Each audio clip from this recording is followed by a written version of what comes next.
viewers at home. Thanks for being a part of today's video.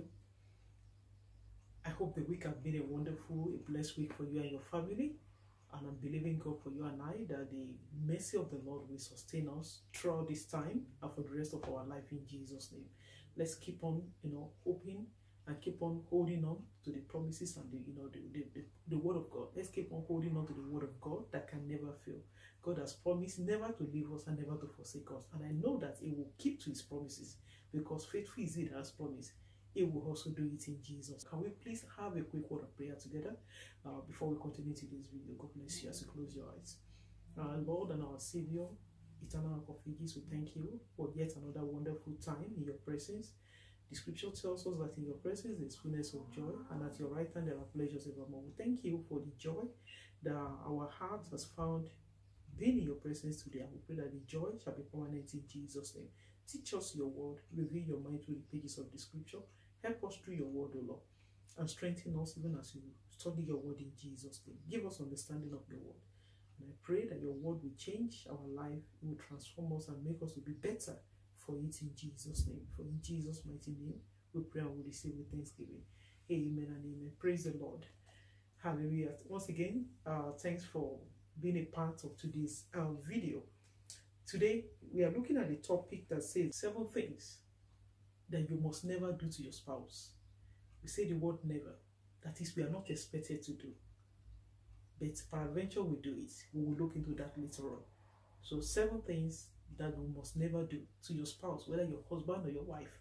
It's a topic that will strengthen us in our relationship as husband and wives. So this is not about men or women. This is a topic to encourage and to strengthen us in our relationship.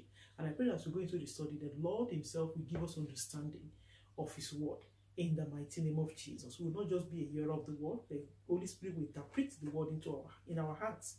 Holy Spirit will interpret the word in our hearts, and it will give us understanding in Jesus' name. Do not demand more than you can give to your husband or to your wife. There's a saying that it takes 2 to tango. Before any relationship, even if it's not between husband and wife, in any relationship to be successful, in any relationship to last, it takes 2 to tango. Relationship is about giving and receiving. If both parties in a relationship is looking out for what I can give in a relationship, I'm aspiring to give, you are aspiring to give, then that relationship will last. It will stand the test of time. But when one is the one that is always giving and the other one is not forthcoming, then that relationship will suffer some level of strains. So between husband and wife, if maybe the wife or the husband that is the one that is always giving and the other one is always demanding, one is a host and the other one is a parasite, that relationship will suffer a lot of strain. It takes 2 to tango. For instance, if emotionally your demand is always high and emotionally you are not willing to give anything in return, when you're expected to give in return, you're always demanding, and when you're expected to give in return, you always see excuses. You always see the reason why more should be, less should be expected of you. Because you do more, maybe you do more as a woman, maybe you say you do more at home than your husband, you're always so tired, and because of that, emotionally, you give less. It could be the man also. You might say financially because you give more. So because of that, you're expected to do less in some areas. So there's a check and balances in relationship. But the point here is that whatever is it that you are going to demand or request from your husband, if the table is to be turned around, you ask yourself, can I give so much? Am I willing? Will I be able? If the table is to be turned around, as a wife, can I give as much as I'm expecting from this man? If I'm expecting, maybe I'm demanding for some money, some financial, support or whatever from my husband, and I ask myself that if the table is to be turned around, and is to be the wife, I'm to be the husband, am I willing, or will I be able to give as much as I'm expecting from him? Emotionally, you know that your wife, maybe due to the nature of the job your wife is doing, most of the time when she comes back, she's tired. You know it yourself. That doesn't mean that you yourself are not busy, but Definitely, the nature of job they are doing is different. Maybe one is more tiring, one is more demanding, physically demanding or emotionally demanding, depending on the nature of job you do. Some jobs immediately you clock in at work till you come back, they are always on their toe. Or going from one office to the other, doing one thing or the other. They except during the break time that they have to themselves is very, very demanding. And at times also people commuting to work, maybe by bus or by train or whatever, if they are not driving. Even some people, when they are driving, the traffic they will face before they get to where they are going. It is demanding. They are tired, they are exhausted before they get back to get back home. And coming back home now, the other party now, maybe the spouse now is demanding so much. Ask yourself that if the table is to be turned around, will I be able to give as much as I'm expecting from my wife or from my husband? So if we can live a life of consideration, if we can be considerate with one another, our relationship will last longer. If we are considerate, if we be with one another in love, if we do everything in love, and bearing it in mind, like I said, that will I be willing to give as much as I'm expecting from this person? This person said he's tired or she's tired, but still I'm demanding, for whatever rights in court. The point here is that if the table is to be turned around, am I willing? If the table is to be turned around, am I willing to give as much as I'm demanding from my spouse, from my husband, or from my wife? I pray that the Lord will give us understanding so that we'll be able to live with each other in love.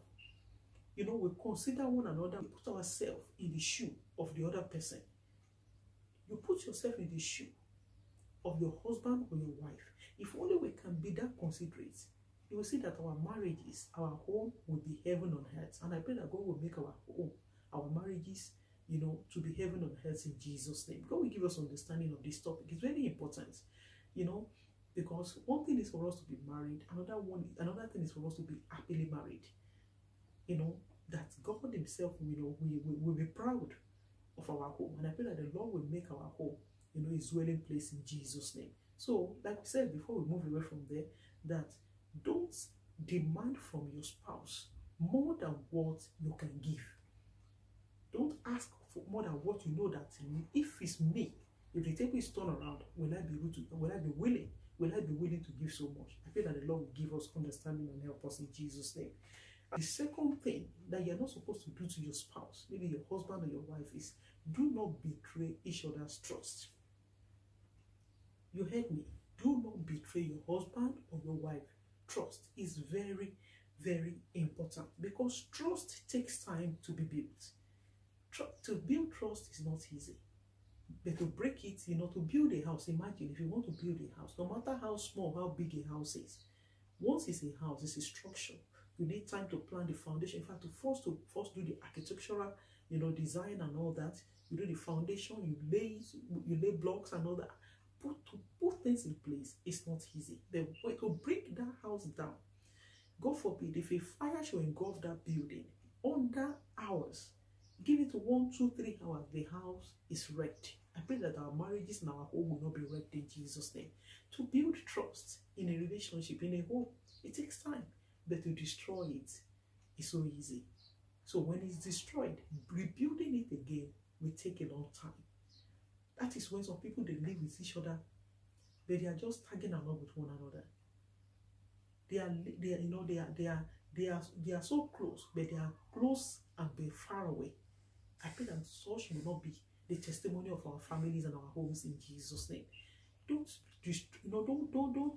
betray the trust your husband or your wife have in you, in every regard, financially, physically, relationship-wise. If you know that there are some things your husband does not like, your husband, if he's with you, the things you know that he will not be able to tolerate, don't do it behind him. There are so many ways trust can be betrayed. Your husband or your wife could confide in you, maybe confide in you over some things, tell you some things. It could be confidential, it could even be at work, it could be something related to his, to his own family. And he shared it with you, he discussed with you, and because of misunderstanding, little misunderstanding happen between you, and you begin to, blow it, and the person feel taken aback, say, oh my goodness me. So that thing I told you that time, so that is what you are using against me. So to trust you again next time, to be able to confide in you, will be difficult, because you have broken the trust he has in you. Or maybe your spouse or your husband confided in you over some things, confidential, and you are not expected to tell somebody else. Don't discuss it with somebody else. Don't. Trust is so fragile. When it's broken, it's difficult to be rebuilt. I pray that the Lord will give us understanding. Don't betray each other's trust. Maybe your spouse, keep some money, in your custody, believing that, oh, maybe after some time I'm going to spend it. Maybe after some time I'll be needing the money. I want you to keep this money in your house because I want it to be safe with you. Don't spend that money behind your spouse, whether your husband or your wife. It is trust that makes that person to put that money in your custody. If there's any need whatsoever, no matter how important or how genuine the need might be, it is better to discuss it with your spouse. If he says don't touch it, don't touch it. It takes trust. I remember the story of a couple. They just got married. The husband, he doesn't like mayonnaise. The newly wedded wife knows about it, that the husband doesn't like mayonnaise. So the husband was going to work the next day. He told the wife to pack some sandwiches for him. So the lady, did the sandwich, and she put a little bit of mayonnaise for the dressing. She's thinking, let me just use a little bit of mayonnaise to hold things together. But this man doesn't eat mayonnaise. She packed the food, the sandwich. The unsuspected man took the food to work. He didn't suspect anything. He ate the food. Though while eating the food, he has the impression that it seems there's something different about the sandwich, because he doesn't like mayonnaise. He doesn't eat it. Okay. After some time later, days later, her conscience will not let her be. She now told the husband, I have a confession. I want to tell you something. And the husband said, please, dear, go ahead. I'm all ears. And she confessed to the husband that, the sandwich I did for you the other day? Yeah. She said, yes, I know. And he said, do you know that I put mayonnaise in it? And the man was disappointed. He said, why did you do it? Why? I appreciate you confessing to me, but why did you do it? I don't eat mayonnaise. Why did you do it? It's a question. And it's for me to, just to hold this as a dressing and all that. But you should have asked me. That is betrayal of trust. I took the food unsuspectedly and I ate it. It could have been something worse. What if I have a very drastic allergic reaction? It could have caused, you never know. It could have cost the man his life. There's some little silly mistake. There are some silly things we do that we take, we just overlook some things as if, well, nothing will happen. You never knows what could happen as a result of your silly, action. So let's be careful. The lady pleaded with the husband and it took the man some time to trust. He said it's fine. The man said it's fine. But he said, I'm disappointed because I trusted you. That is how bad it can be. Somebody can say that it's only mayonnaise. It's not only mayonnaise. Trust, trust, when it comes to trust, it could be in any regard. When somebody trusts you, the person trusts you. Some people will tell you that I can go with you to any length because I trust you. But when that person trusts you and the person realizes that, after some time, the trust is betrayed, it takes time to trust again. I think that God will give us understanding and God will help our relationship. If there's any area that our relationship has been destroyed, God in his mercy, due to lack of trust, God in his mercy will rebuild the wall of trust in our homes and in our relationship in Jesus. It's very important.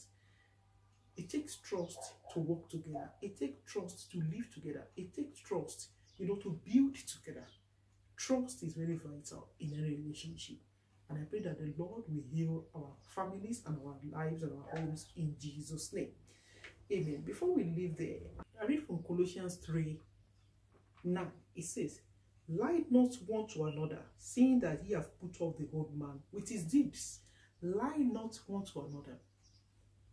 You might be thinking, oh, I'm not lying, I'm just trying to do the right thing. Lie not to another, saying that you have put the old man, put off the old man and his deeds. And I pray that the Lord will give us the grace to be able to, put off all the nature of the old man in us in Jesus' name, so that we'll be able to live in the newness of life that the Lord has given unto us in Jesus' name. So lie not one to another. It's very important. It's very important because, like I said, when that trust is broken, to be rebuilt might take some time. We might have to struggle. And we'll be thinking that I've said I'm sorry. A person has forgiven you, but the person is taking time to trust you again. It takes time to trust. Maybe God will give us understanding. One thing is to forgive you, but the point now is that the person needs to be able to take time to study you, to be able to trust you again. I pray that God will help us and give us understanding of His word in Jesus' name. Lie not one to another. I pray that God will help us and give us understanding. The third point, the third thing you are never expected to do to your spouse is do not body shame one another. You heard me. Do not body shame one another.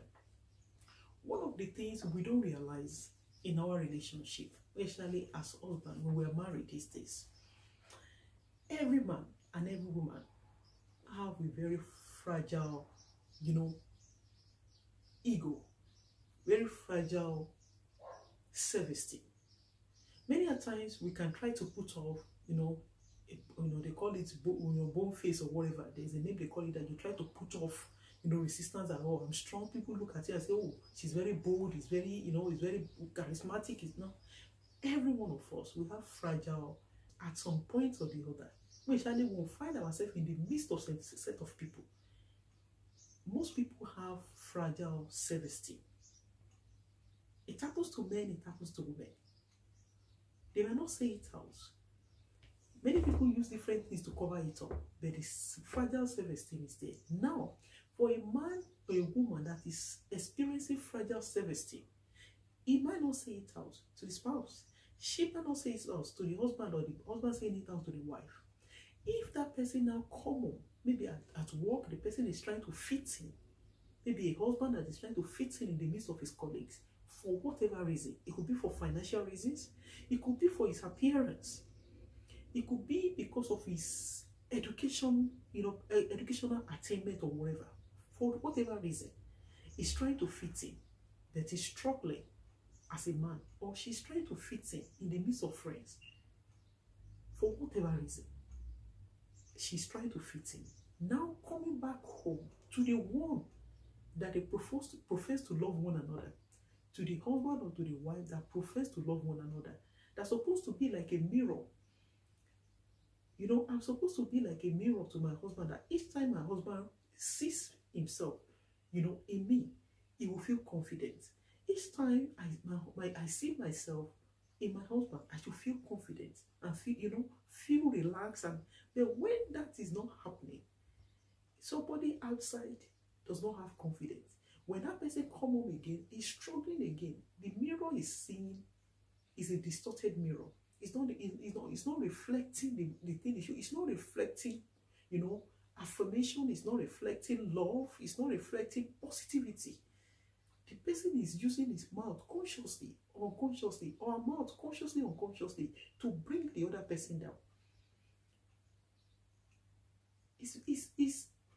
That person might not be talking, but that person feels unsettled in the presence of that spouse.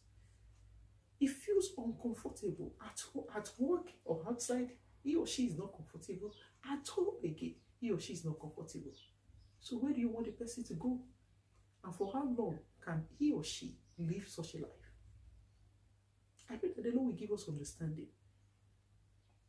You look at your husband, look at your belly, pot belly, say all those things.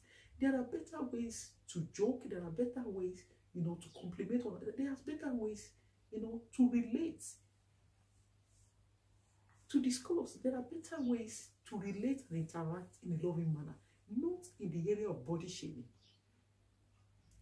Look at the way you are becoming fat like your mother. These are not funny. That person might laugh, but it is not funny. Look at how you're as short as your father. No, it is not funny. It's a no. It's a no-go area. It is wrong. It is not healthy. It is not an healthy joke. It is not an healthy conversation. The other person might smile. The other person might, even at times, the other person might be speaking up, speaking and be trying to express it to our mind that I don't like what you're saying. And the other person still find this funny. And there's a saying, there's a saying I heard some time ago that when you are laughing with somebody, when you're joking and the other person is not laughing, it is no longer funny. It is not a joke. When you are laughing, two people are joking now. You're joking with somebody, you are laughing, but the other person is not laughing. It is not funny. A wise person, you try to retract or you retrace yourself and change the conversation and do something else. I feel like God will give us understanding. Whatever is making somebody to frown at you while you are joking, it is not funny. If you are sensitive enough or you are wise enough, you will stop at that point. You will know that you are crossing a boundary and you will stop there. I feel like God will give us understanding so that our relationships can be renewed, our relationship can be strong the way it should be. Like I said, somebody is struggling outside and he comes home again, he's struggling in his own home where he's supposed to feel at home, but he's not at home. I pray that God will give us understanding. That is not to say we don't encourage ourselves.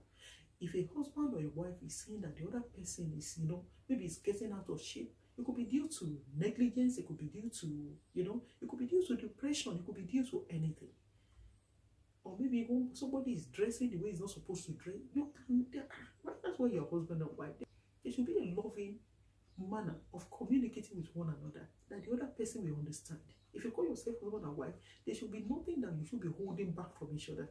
Because for instance, if I dress malfunctionally and I'm not even conscious of it, maybe I'm so much in a hurry, maybe I wear clothes inside the house, or maybe it could be anything. And my husband is around, but because we are not so free with each other, he ignores me, he didn't tell me. When I go outside, the embarrassment will be for me and it will be for my family. It's not for me alone because they know I'm not a single person, I'm a married person. So I will be embarrassed and the embarrassment will pass on to my family.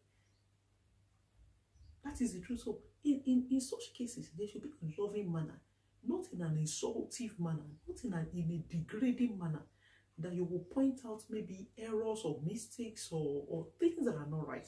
There should be a loving manner to communicate things that are not right, that needs to be addressed. I pray that God will give us understanding. I read from the book of Proverbs, Proverbs 15:4. Proverbs 15:4 says that a wholesome tongue is a tree of life, but perverseness therein is a breach in the spirit. A wholesome tongue is a tree of life, but perverseness therein is a breach in the spirit. I pray that our tongues will not be perverse in Jesus' name. God will anoint our lips, anoint our mouth, anoint our tongues, and our tongues will be wholesome. We build, will not destroy, will not tear anybody down, not even in our family, not outside, not anybody. Our tongue will not destroy, but it will build other people up in Jesus' name. Very important. I'll go to the next point. Don't compare your spouse with somebody else. There must be a reason why you married that man or you married that woman. Even if you believe that you make a mistake for marrying that person, if it is a mistake for marrying that person, God is still in the ability of righting our wrongs. Did I hear you say amen? God has the power to right your wrong. Don't compare. Don't compare, your finances with other people. Don't compare your husband with another. Each time you are talking to your husband, look at how much you give me. Is that what your mates give to the wife? You are destroying that man's ego. That is the truth. It takes time to understand all these things. Some of us, when we are leaving home, nobody told us all these things. We get into a marriage setting, and before you know it, our mouths, our attitude, our actions, our dispositions destroy our marriages. Our marriages will not be destroyed in Jesus' name. Later on, we'll be saying, marriages are breaking down. Who are the people? Marriage takes two people to build a marriage. Somebody is doing something wrong, or the two of them are doing something wrong that needs to be right. If only they can humble themselves and assess themselves, say, where are we going wrong? If you can realize where you are going wrong and retrace your step and try to do things differently, you will get different results. That is the truth, because there must be something that brings you, for two people to say they want to marry each other. Something someday, there's something that you see in the life of that person that draw you to the, except is the wrong reason. If you marry for the wrong reason, and God is still merciful. God is still merciful. There is nothing that is so bad that God cannot fix. I feel that the Lord will fix, you know, the mistake. If anybody is watching and you think, oh, you know that I married that person, I married that person by mistake, God will right you wrong in Jesus' name. So don't compare. Don't compare your, you know, your finances. And funny enough, some people will compare because maybe your friends, you always discuss with your friends. Some people can pretend. Somebody can be telling you that, in my home, my husband every month he give me £1,000 for the family upkeep. And you are looking at yourself, you say, you are beginning to count. Even 1 week, he said, from this man to give me £70. We will fight and fight and fight. So 70 times 4, that's only 280. Jesus is Lord. So this man and 1,000, and that will start a trouble in your home. How are you so sure that your friend is telling you the truth? Some people can lie. Some people can lie for the world. They are professional liars. Even the person that is telling you that the husband is giving them 1,000, you might be surprised that even the husband might not be putting anything down at all. She might be the one struggling to make that home, you know, to put food on the table. Some people can lie. They pretend they live fake life. And if you are working, if you are running our family and our relationship based on what other people are telling us, many times, many people that do that kind of, live that kind of lifestyle, they regret it later. That is the truth. So if you're always seeing, maybe as a man, you're always seeing the other, you know, your friends, women, your friends' wives or partners or whatever, they look beautiful, they look this and do that. You can make, instead of you coming home and be insulting your wife, look at you. You will dress like an old woman. You will do that. You can invest in your wife and make your wife to be like the woman you're looking at outside. Maybe at your work, maybe at church or anywhere. You see somebody always dressing, you know, you admire. You can invest and advise and encourage your wife. You can even take her out. You can transform your wife also. Somebody is working on that woman. The most ugliest person in the world. If somebody is investing in that person, by the time they transform and, you know, they invest in, you know, changing clothes, making up and all those, before you know it, that person will look different. There is nobody that is not beautiful. There is nobody that is not, you know, good looking. It depends on the way we look after ourselves. We look after ourselves. We take care of ourselves. That's the truth. You can invest in your own relationship. If you think, oh, my as a woman, my husband's, you know, my husband, my friend's husband, as a woman, my friend's husband, you know, he has this spark and all that. You too can encourage your husband if that is what you desire. He doesn't have to, but you can encourage him. Say, honey or dear, whatever you call yourself. You know, the thing, we can be going to gym together, you know. You encourage so that that person, if you think it's too, you know, adding too much weight and all that, it can burn some fat. It may not be exactly, because our bodies are different. That man or that woman might not be exactly like what you are looking for. Then you see something in that person before you marry that person. But if we live with one another in love, all these things we're talking about, you know, physical things will not be things that will be giving us problems.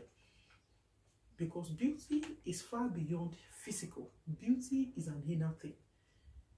That person you are looking at outside and you're thinking she's beautiful, is handsome, he has six-pack and all that. Maybe when he gets up, the six-pack, by the time he descends on the woman he's married to, then the woman would have preferred for that man to be too fat, like to be too big, he will not be able to carry himself. Because if he can't carry himself, at least he can't fight. The woman cannot fight her. And the lady you are thinking, no, she's slim, she's this, she's beautiful, she's always dressing, she's always cute and all that. That lady, maybe when she gets home, she doesn't even cook for the husband. She doesn't take care of her home. The husband will be the one coming from work and be running extra skater, looking after the kids. The woman is lazy, she can't cook. You know, different families have different stories. Our stories are different. But many a times we base our thinking and our, you know, our understanding on the things we see outside. Not forgetting that there are a lot that is going on behind the closed door. A lot is going on behind the closed door. So let's stop comparing. Stop comparing your husband and stop comparing your wife. Instead, encourage one another and build each other up.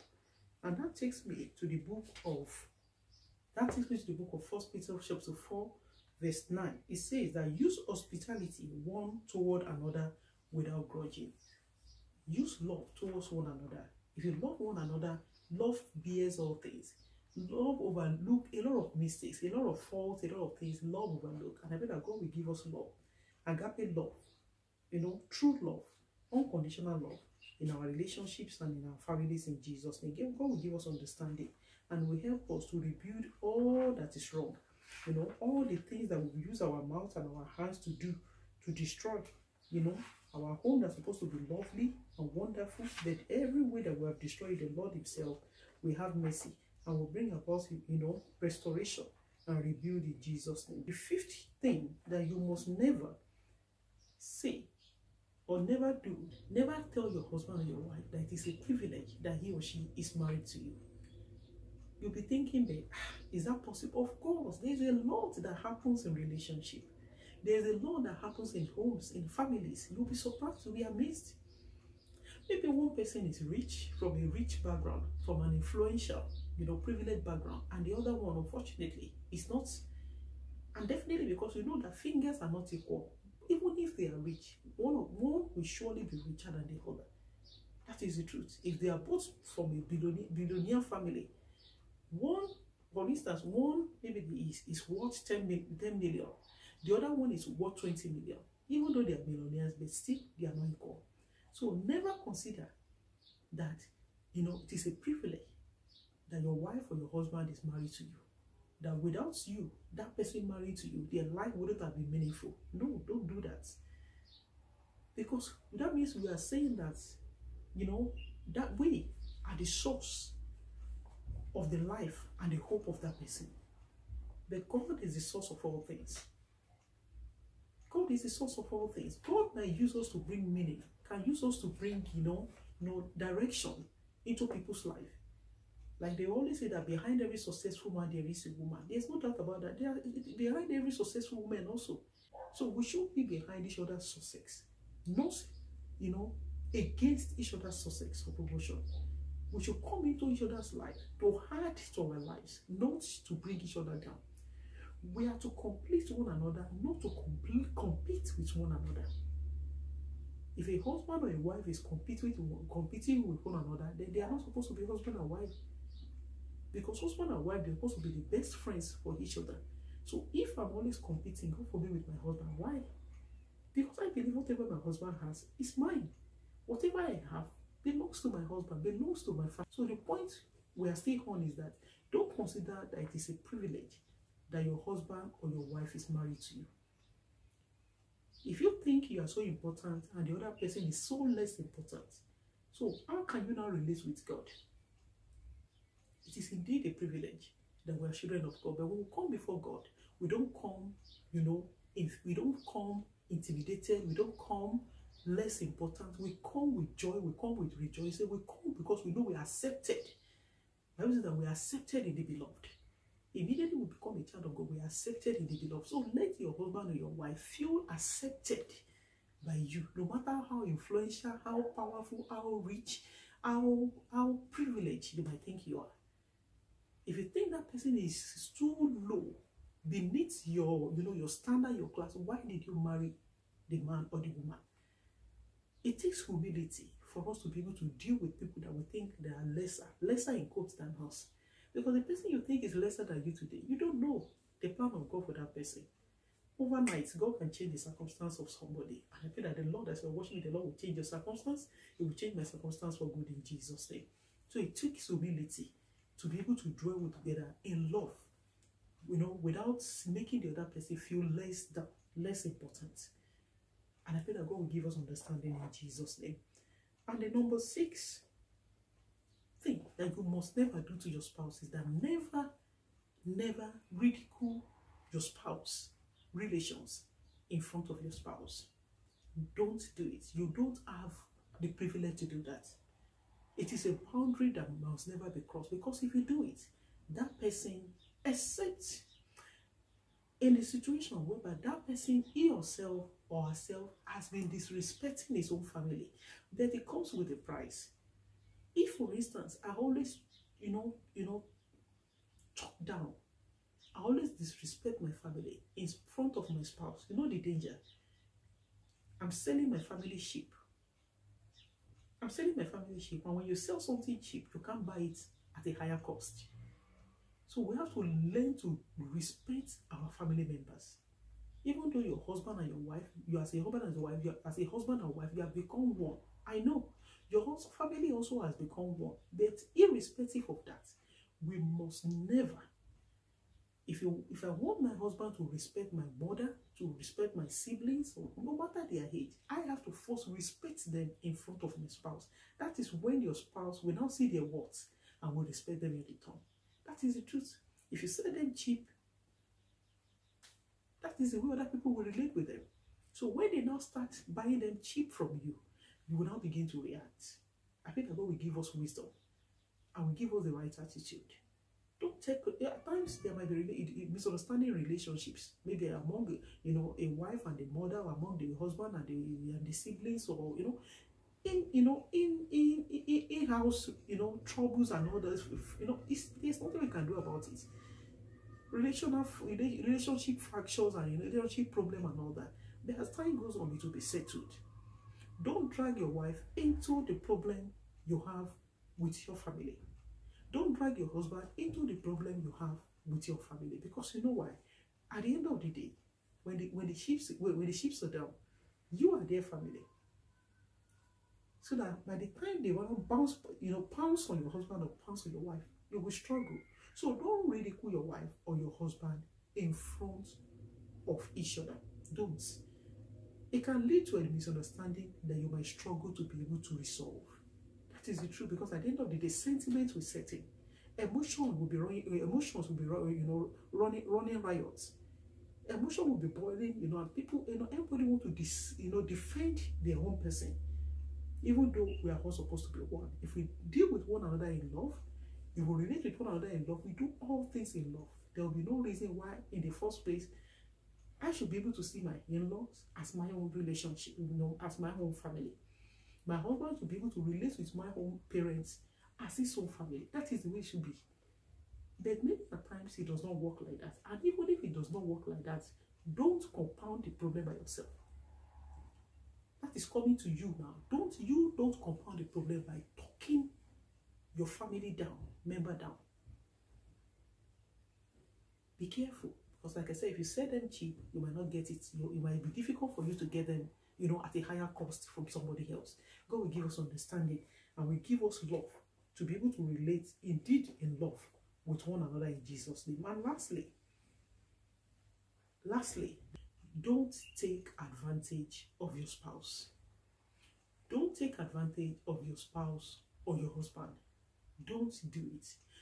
If my husband said, because I'm always kind, I'm always nice, I'm always caring, I'm always this, and for that reason, he wants to take advantage of me, because you know that anything you ask your husband, he will do. Because of that, what you need, what you don't need, you always ask. You are taking advantage of that man's kindness or that woman's kindness. And you know what? That person is not as if the person is not sensible. The person is trying to show love. The person is trying to care. It will get to a point where you abuse it. The person might change. That's why some people say, before I marry my husband or before I marry my wife, it's not like this. Because after the person, you get to know each other, the person realizes that you are overdoing things. You love to take advantage of situations, you love to take advantage of people, you love to take advantage of circumstances, you love to take advantage of other people, and this is not nice. So I pray that God will give us wisdom and understanding. You don't take advantage of people. When people are nice to you, appreciate it and learn to be nice in return. When people are kind to you, appreciate it. When people are trying to be understanding, appreciate it. Don't see it as a weakness. It's his weakness. If I do something now, if I go and tell him I'm sorry, he will just forgive me. That's my husband's weakness. That's my wife's weakness. Even if I'm the one that wronged her, she will still come and beg me. It's her weakness. That woman knows what she's doing. That man knows what he's doing. If the person realizes that you are taking advantage of him or her, the person might change overnight. And you will now find it difficult now to be able to get back those things that you have been enjoying before previously. And most especially, nobody wants to be taken advantage of. Nobody. If I'm dealing with somebody and I realize that I'm dealing with you in love, then you want to take advantage of me, you know what? I will change. That is the truth. You can't take advantage of me. You can't. Because I know what I'm doing. But I pray that God himself will fill us with more love so that we will not run out of love. The Bible says that love bears all things. Love tolerates all things. I pray that God will give us love, agape love, among our families, among our relationship, so that our relationship will be stronger and our family will be stronger in Jesus' name. So I hope you have been blessed by today's study. Remember the points again. Number one, that we are not to demand more than we can give. You don't demand more than you can give, your relationship.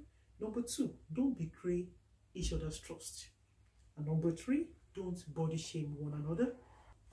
Number four, don't compare your spouse with somebody else. Number five, don't tell your spouse that it is a privilege that he or she is married to you. Number six, don't ridicule each other's relations. Don't. And lastly, don't take advantage of one another. And the grace for us to be able to do this and more as the Spirit reveals to us, I pray that the Lord will give us such grace in Jesus' name. I hope you've been blessed. And if you're watching me that you are here to give your life to Jesus, it's good you are here. I know that one way or the other you have been blessed as well. But the grace for you to do all these things and more that we are asking for, the grace is not in you. The ability to do the pleasure and the will of God, it is given to us from above. So you can't do, you can't meet the demands of God or to do things right according to the standard of heaven, except the grace of God empowering you. So if you are willing to receive such grace, it is free of charge. Let's close our eyes together. You have to give your life to Jesus. We'll pray this simple prayer together. Close our eyes and let us pray. You say these prayers after me. Dear Lord, I thank you for the privilege to call your name. I accept I'm a sinner in need of a Savior. Come into my life. Forgive me of my sins and be the Lord of my life. Give me the grace to sin no more. Write my name in the book of life and help me from today to live a life that pleases you and that glorifies your name. Thank you for the answer prayer. For in Jesus' mighty name I pray. Amen and amen. I rejoice with you. Just giving your life to Jesus. If you have prayed that prayers with a sincere heart, you are now a part of the family of Christ. And as you give your life to Jesus, the grace for you to sin no more, the grace to begin to live a life of victory, the Lord will give unto you in Jesus' name. I encourage you to find yourself as the Spirit of God leads you, a Bible-believing church where you can fellowship with other sons and daughters of God, where you can grow in your newfound faith. And also I encourage you to join me here regularly as we encourage and strengthen each other in the faith. And as you join us, the Lord will continue to renew your strength in His love in Jesus' name. You continue to grow more and more. We all will continue to grow more and more into the likeness of our Lord Jesus Christ in Jesus' name. So everyone that have been a part of today's video, I say God bless you. Thanks for being a part of today's video. I look forward to seeing you in my next video. If you are watching me for the first time and you have not subscribed to this channel, please consider subscribing to the channel. Click the bell button beside it, that is the notification button. It will help you to know whenever I upload a new video. And I will look forward to seeing you in my next video. Remember that I love you, that Jesus loves you. God bless you. See you next time. Bye-bye.